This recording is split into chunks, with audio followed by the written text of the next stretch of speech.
জন্য তোমার রক্ত তুমি পানি করলা গোলাপ, কিন্তু তোমার সঙ্গে নয়, কিন্তু তোমার এক পয়সার উপকারে আসবে না। ঠিক না বেটি? আরেকজনের বাড়িতে, আরেকজনের জমিতে, আরেকজনের জায়গাতে যদি তুমি সুন্দর বিল্ডিং বানাও, আজ নয় কাল এটা ভেঙে ফেলবে। সরকারি রাস্তায় যদি মার্কেট করে থাকবে না, ভাঙবে। কারণ এই জায়গাটা আমার নয়, এটা আরেকজনের জায়গা। জোরে বলুন ঠিক না বেটি? এই জন্য তো কবি বলেন, পরের জায়গা পরের জমি ঘর বানিয়ে আমি রই, পরের জায়গা পরের জমি ঘর বানিয়ে আমি রই, আমি তো সেই ঘরের মালিক নই।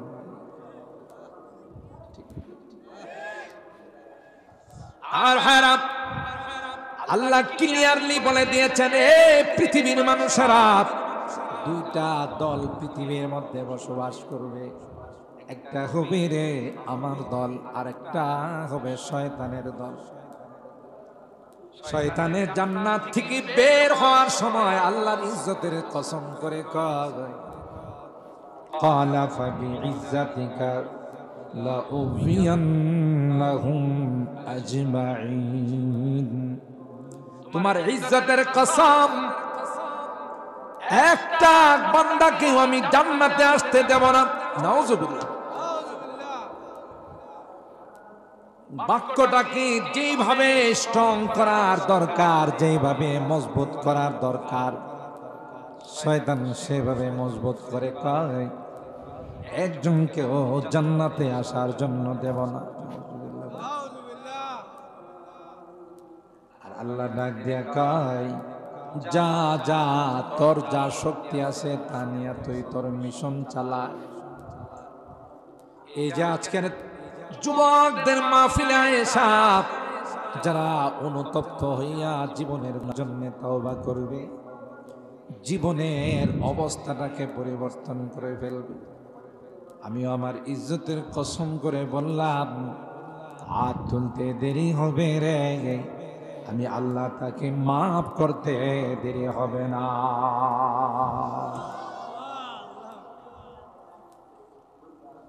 আমার ভাইরা, এই জন্য আল্লাহ কোরআনে কারীমের মধ্যে ক্লিয়ারলি জানাই দিয়েছেন, ইয়া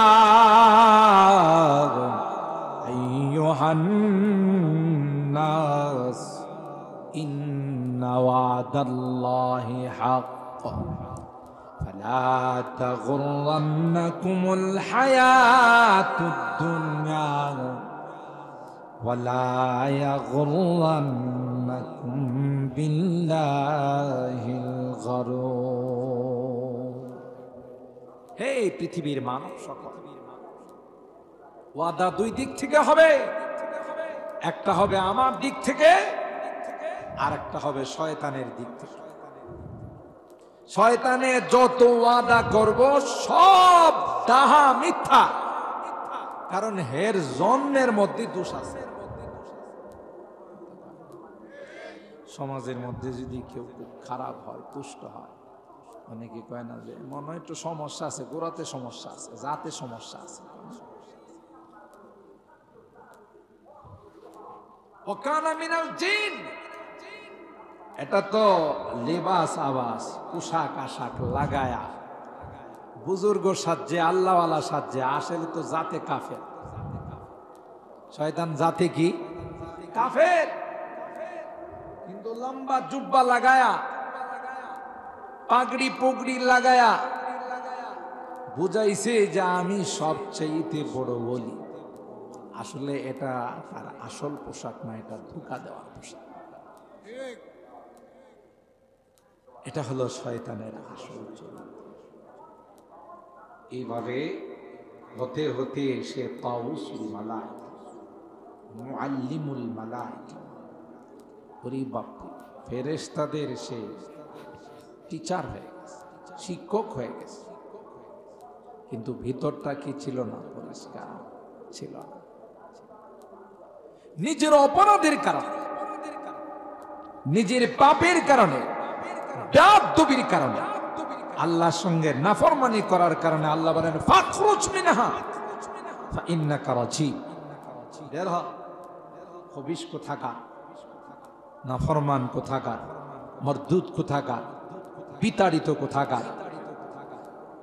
ওয়া ইন্না আলাইকা লা'নাতি ইলা ইয়াউমিদ্দিন, তোর উপর আমার অভিশাপ কিয়ামত পর্যন্ত। সন্তান দুই রকমের,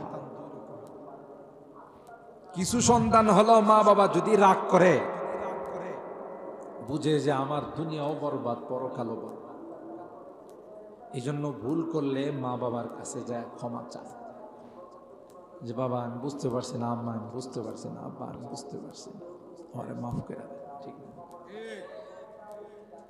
এটা হলো আসল সন্তান। ভুল হতেই পারে, কিন্তু ভুলের পরে ক্ষমা চাওয়া এটা হলো আদম সন্তানের বৈশিষ্ট্য। সুবহানাল্লাহ। আবার কিছু দেখবেন অপরাধ আর ভুল হয়ে গেলে মা বাবা যদি রাগ করে উল্টা হেও তর্ক করে। আছে না চাঁদপুরে, আনন্দপুরে, ব্রাহ্মণবাড়িয়াতে,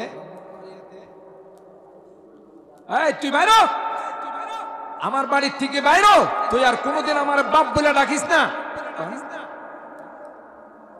এ যদি আদম সন্তান তাহলে কি করত? ভুলে গেছে, আমি আর জীবন আমার এবারের মতো মাফ করে দাও। কিন্তু যখন উল্টা তর্ক করে আবার মুখে মুখে কথা কয়, বোঝা গেল এটা শয়তানের চালা। হযরত আদম,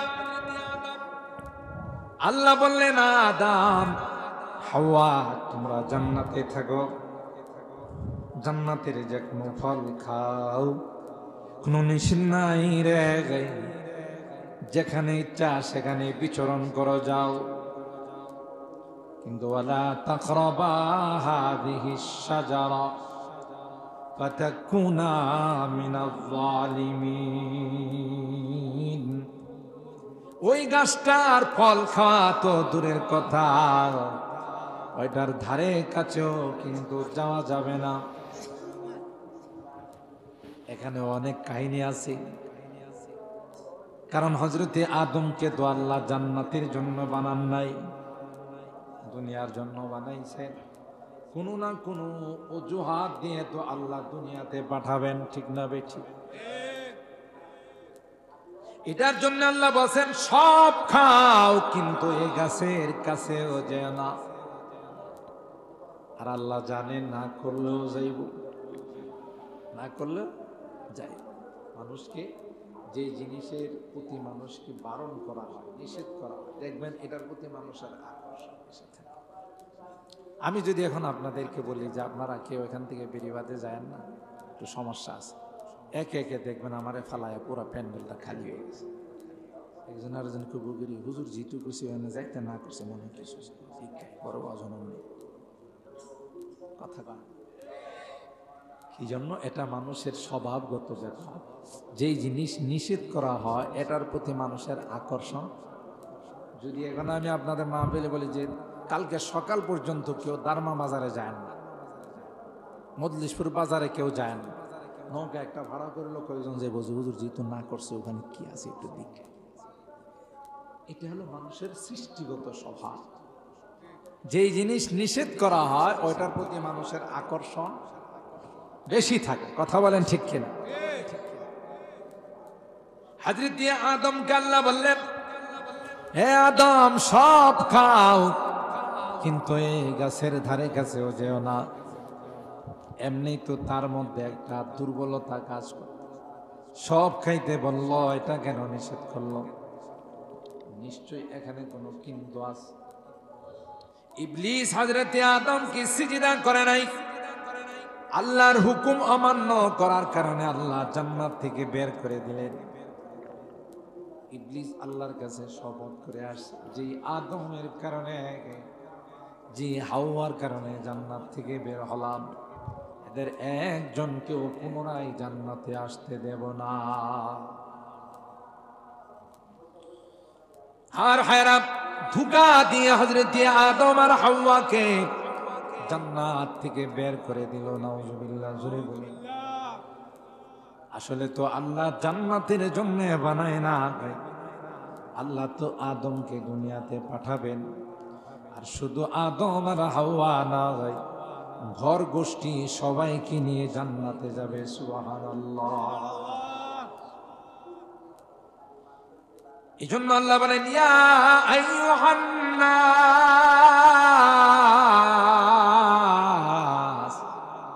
ইন্না ওয়াদাল্লাহি হক। হে মানব সকল, একদিক দিয়ে আমি আল্লাহ তোমাদের ওয়াদা করেছি রে, মিনাল বাসি ওয়াল হিসাবি ওয়াল জান্নাতি ওয়াস সিরাত ওয়াল মিজান। ওদের মরার পরে কিন্তু আরেকটা জিন্দেগির সূচনা হবে। ওই জিন্দেগিটার নাম হলো বরজখের জিন্দেগি, কবরের জিন্দেগি। ঠিক না বেটি? মনে করবা না আমি মরে গেলাম, জিন্দেগি শেষ হয়ে গেল। সমাজে দেখবেন কেউ যদি অসুখে ভুগে, কেউ যদি কোনো কষ্টে থাকে, মাঝে মধ্যে বলে আল্লাহ আমারে মত দেয় না কিনলে। সাবধান, এরকম বলবেন না, বরং বলবেন আল্লাহ আমার উপর যেভাবে খুশি আমিও সেইভাবে খুশি।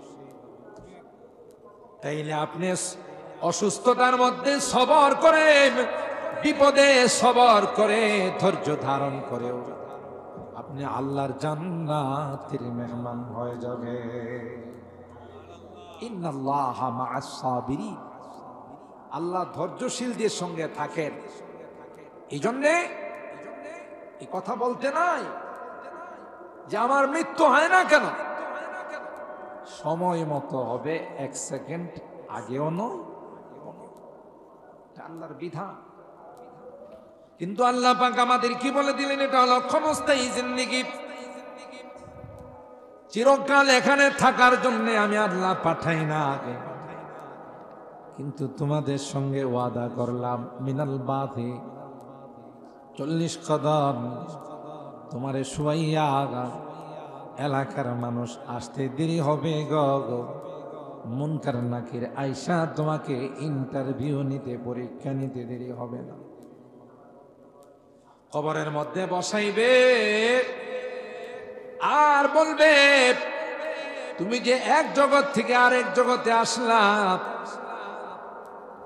দুনিয়ার জগৎ পাড়ি দিয়া পরকালের জগতে পা রাখলা, ভিসা লাগাইছনি, পাসপোর্ট আছে। বাংলাদেশ থেকে যদি ইন্ডিয়া যায়, বর্ডারের মধ্যে ধরবো না। সৌদি আরব গেলে, কুয়েত, কাতার, ইন্দোনেশিয়া, মালয়েশিয়া, তুমি তো এ দেশের নাগরিক নয়, তুমি এক দেশ থেকে আরেক দেশে আসলা, তোমার পাসপোর্ট কই, তোমার ভিসা কই? ঠিক কবরের মধ্যে রাখার পর দুইজন ইমিগ্রেশনের ফেরেশতা, দুইজন পুলিশ আসবে, যে পুলিশের নাম হলো মুনকার নাকির।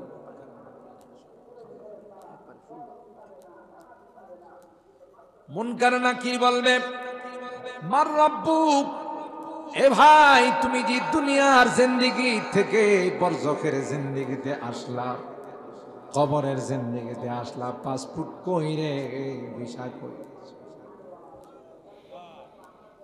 আর পাসপোর্ট আর ভিসা আমাদের কাগজের পাসপোর্ট আর ভিসা নয়, এটা হলো, তুমি বলো রে মার রব্বুক, তোমার রবকে। যারা নেককার দিনদার আল্লাহওয়ালা, বলতে দেরি হবে রে, জবাব দিতে দেরি হবে না। এই যে আপনারা কত মানুষ বাড়ি ঘুমাই রয়েছেন, কত ওয়াজ হই রে, ওয়াজে যাওয়ান লাগবো, ওয়াজে গিয়ে কেড়া কিতা কিনা লাইছে, এটা বাড়ি ওড়াই লাইছে, কয় লক্ষ টাকা কামাই লাইছে, কয় না? এদের কলম নষ্ট হয়ে গেছে। ভালো জিনিস তাদের কাছে খারাপ লাগে, খারাপ জিনিস ভালো লাগে। ঠিক না বেঠিক?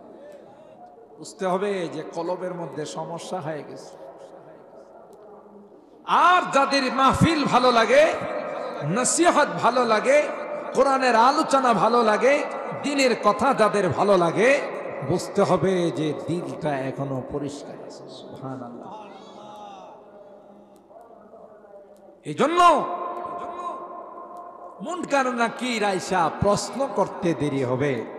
যারা শীতের মধ্যে ঠান্ডা পানি দিয়া উজু করে নামাজে গেছে, মাহফিলে বসে রয়েছে, কোরআনের কথা শুনছে, এরা মুনকার নাকির কইব, মিয়া বুঝো না, কম্বল বাদ দিয়া লেপ বাদ দিয়া যায় মাহফিলের নিচে বসে রয়েছি, ফ্লোরের মধ্যে, মাটির মধ্যে, তোমার এই প্রশ্নের জবাব দেওয়ার জন্য। মার রাব্বুক, যখন বলবে তোমার রব কে, জবাব দেবে রব্বি আল্লাহ, আমার রব আর কেউ নয়, আমার রব হলেন একমাত্র আল্লাহ। আপনারা আমারে প্রশ্ন করতে পারেন, হুজুর আমরা তো আনন্দপুরের মানুষ,